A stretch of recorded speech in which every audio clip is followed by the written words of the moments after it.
Ben trovato, io mi chiamo Flavian e benvenuto in questo spazio dove parliamo di astrologia come strumento di guida nella nostra vita.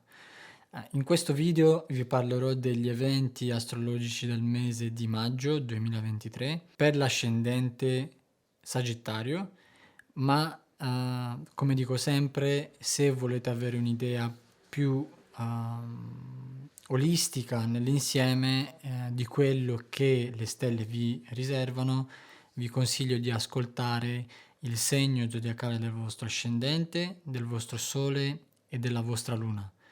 Ma l'ascendente è quello più importante, come sempre. Per il Sagittario, ascendente, sole o luna in Sagittario, il mese di maggio è un mese ricco di eventi.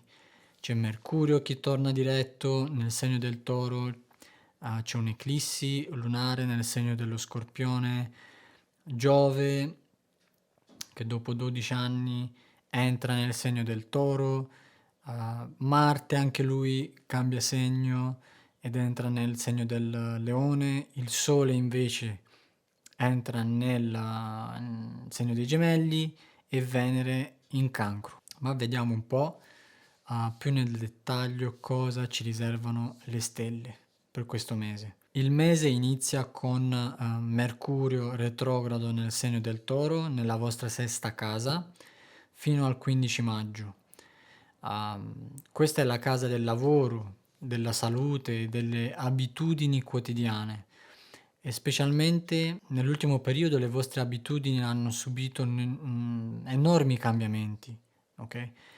E Mercurio qui vi spinge a rivisitare le vostre abitudini, a cambiare qualcosa riguardo alla vostra salute, magari a cambiare dieta, a fare esercizi o a fare delle analisi.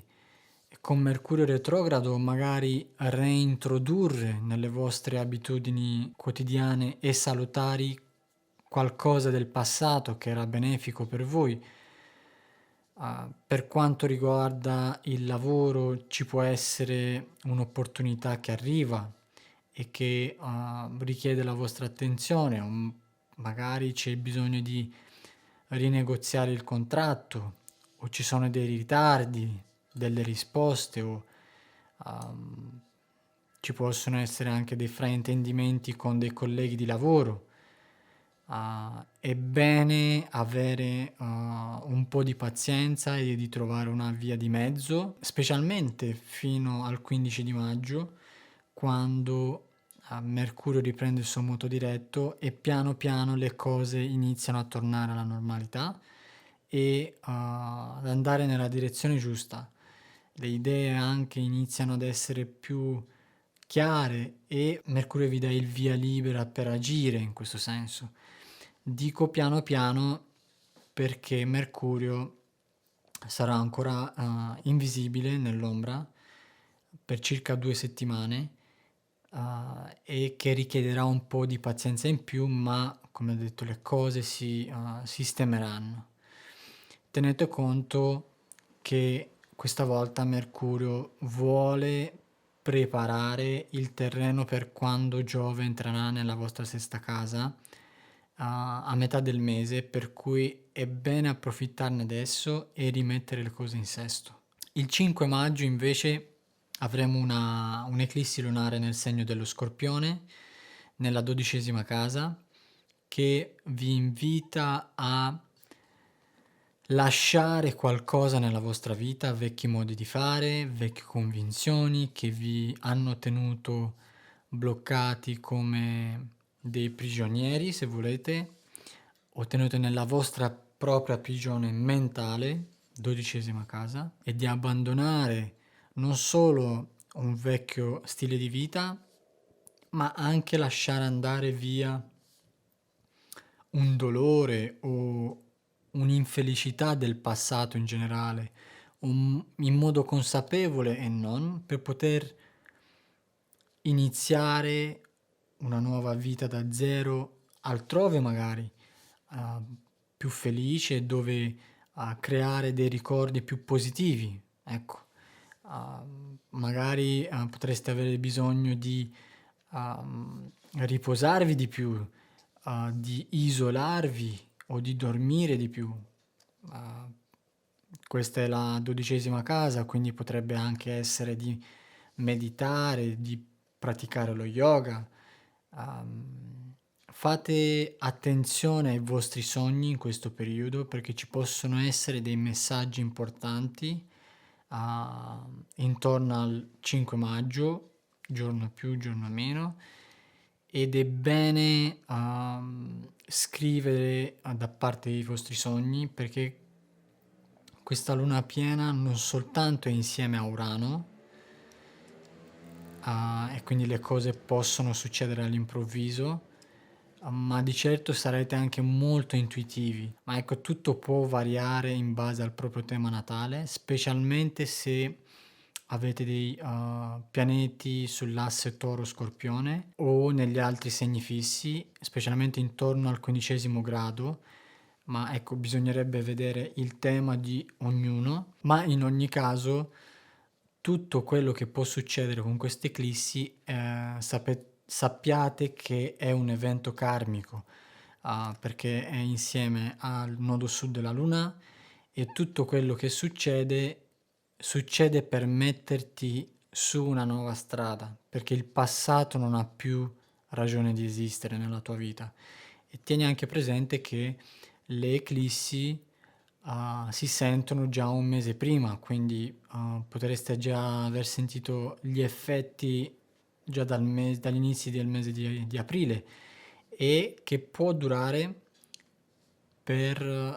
possiamo almeno sentirne gli effetti per almeno 18 mesi prima che finisca il proprio ciclo. Il 7 maggio invece Venere entra nella vostra 8ª casa, nel segno del Cancro, per cui molti potranno beneficiare, per esempio, a livello economico, magari ricevere dei soldi da parte del proprio partner o da parte dell'assicurazione o dello Stato, perché no?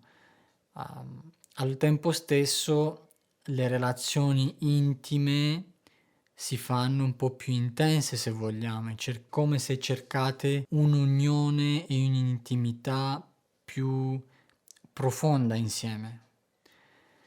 Ma il grande evento avviene il 16 maggio, quando Giove, il vostro governatore, entra dopo 12 anni nel segno del Toro, nella vostra sesta casa, e vi resterà per ben 12 mesi.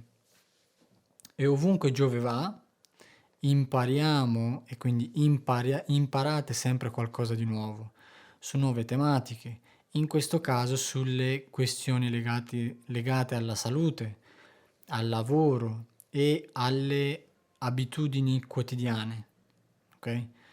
Per qualcuno questa sarà un'ottima opportunità di guarire da un problema di salute, semplicemente prendendosi più cura del proprio corpo, informarsi, ricevere delle informazioni importanti su temi della salute o su come mantenersi in forma, oppure su delle cattive abitudini di salute che potete avere, ma allo stesso tempo Giove può anche espandere i vostri problemi di salute se ne avete. E l'obiettivo qui è quello di agire per poter trovare delle soluzioni e cambiare finalmente lo stile di vita. Questa è la casa delle organizzazioni, quindi vi spinge a organizzare al meglio la propria vita e le vostre abitudini quotidiane anche in modo pratico, ok? Senza procrastinare, per esempio. Per quanto riguarda il lavoro, molti Sagittario nei prossimi mesi avranno l'opportunità di trovare un nuovo lavoro più in linea con i propri desideri, qualcosa di significativo e utile dove magari vi sentite a vostro agio.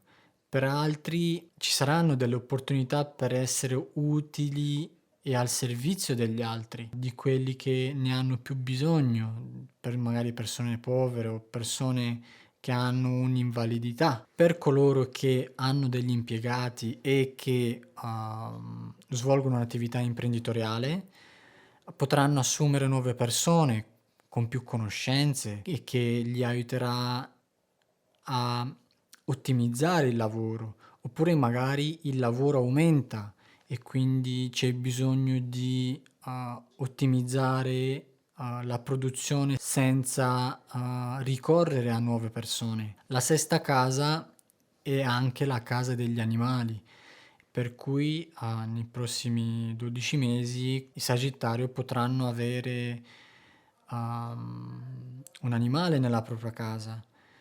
Ok, parlo di un cane, un gatto, ecco, parlo di animali di piccola taglia. E la luna nuova che avviene nella vostra sesta casa il 19 maggio è il momento ideale per seminare nuove intenzioni su tutto quanto detto su Giove in Toro, principalmente lavoro e salute, e manifestare nuove opportunità nella vostra vita, perché un nuovo capitolo può iniziare, ok? E che durerà per ben 12 anni. Quindi approfittatene. Il 20 maggio invece Marte, il vostro governatore, entra nella vostra nona casa, nel segno del Leone, dove vi resterà per le prossime 7 settimane, creando un trigono con il vostro ascendente, per cui è molto positivo, e molti Sagittario potranno recuperare energia, per esempio, a ritornare a combattere per ciò in cui credono e per raggiungere i propri ideali e i propri obiettivi, ok? Specialmente per il futuro. Ecco, questo è tutto per gli amici del Sagittario. Spero vi sia piaciuto il video e che vi sia stato utile più che altro. Iscrivetevi al canale, mettete un bel like e attivate la campanella per restare sempre aggiornati, perché ogni mese pubblico nuovi video dove analizzo le energie del periodo. E più che altro scrivetemi qua sotto se avete delle domande in particolare oppure dei feedback. Ne sarò molto contento di leggerli anche per migliorare i miei contenuti. Ecco, questo è tutto, vi ringrazio e noi ci vediamo alla prossima.